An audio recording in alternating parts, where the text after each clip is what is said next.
नमस्कार। भारत के संविधान में कुछ ऐसी शक्तिशाली और स्वतंत्र संस्थाएं हैं जो पर्दे के पीछे रहकर हमारे लोकतंत्र की रक्षा करती हैं। तो आज हम इन्हीं अदृश्य लेकिन बेहद जरूरी संरक्षकों की कहानी को समझने की कोशिश करेंगे। जरा सोचिए, भारत का लोकतंत्र एक बहुत बड़े खेल की तरह है। करोड़ों खिलाड़ी हैं, यानी हम सब मतदाता। लेकिन इस खेल का रेफरी कौन है? कौन ये सुनिश्चित करता है कि सब कुछ नियमों के मुताबिक और पूरी ईमानदारी से हो? तो इसका जवाब छिपा है हमारे संविधान में ही। संविधान ने ही कुछ ऐसी खास संस्थाएं बनाई हैं जिन्हें हम संवैधानिक निकाय या कॉन्स्टिट्यूशनल बॉडीज कहते हैं। एक बात जो यहाँ समझनी बहुत जरूरी है वो ये कि इन संस्थाओं को इनकी शक्ति किसी सरकार से नहीं मिलती।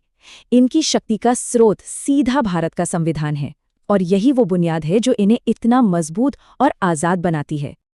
अब देखिए, सारी सरकारी संस्थाएं एक जैसी नहीं होती। एक होता है संवैधानिक निकाय और दूसरा होता है वैधानिक निकाय। संवैधानिक निकाय, जैसा कि नाम से ही जाहिर है, सीधे संविधान से बनता है। इसे बदलना या हटाना लगभग नामुमकिन है। वहीं दूसरी तरफ वैधानिक निकाय को संसद एक कानून बनाकर बनाती है और उसे आसानी से बदल भी सकती है। यही वो बड़ा फर्क है जो संवैधानिक निकायों को किसी भी राजनीतिक दबाव से बचाता है।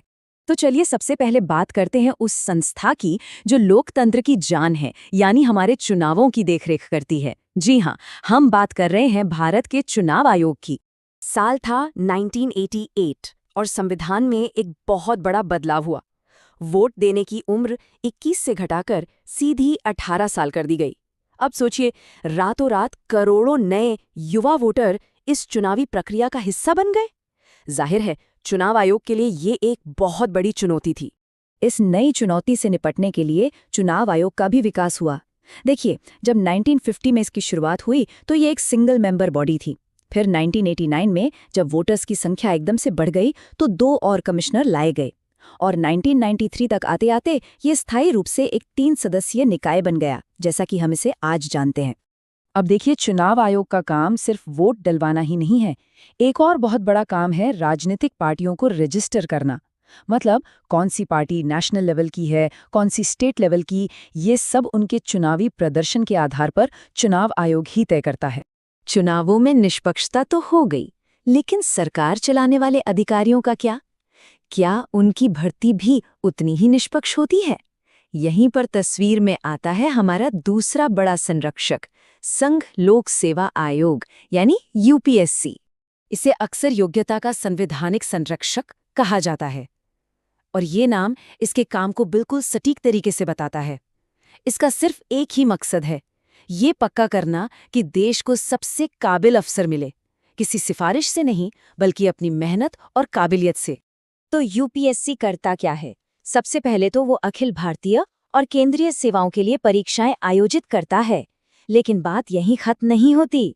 ये सरकार को भर्ती के तरीकों पर सलाह भी देता है। प्रमोशन, ट्रांसफर, यहाँ तक कि अधिकारियों से जुड़े अनुशासनात्मक मामलों में भी यूपीएससी से सलाह ली जाती है। एक तरह से कह सकते हैं कि ये भारत सरकार की सेंट्रल रिक्रूटिंग एजेंसी है। तो हमने निष्पक्ष चुनाव और काबिल अधिकारियों की बात कर ली, लेकिन लोकतंत्र का एक तीसरा और बहुत जरूरी पहलू है सामाजिक न्याय, और इसकी रक्षा के लिए भी हमारे संविधान में खास इंतजाम हैं। देखिए, हमारा संविधान ये मानता है कि समाज के कुछ वर्गों को खास सुरक्षा की जरूरत है।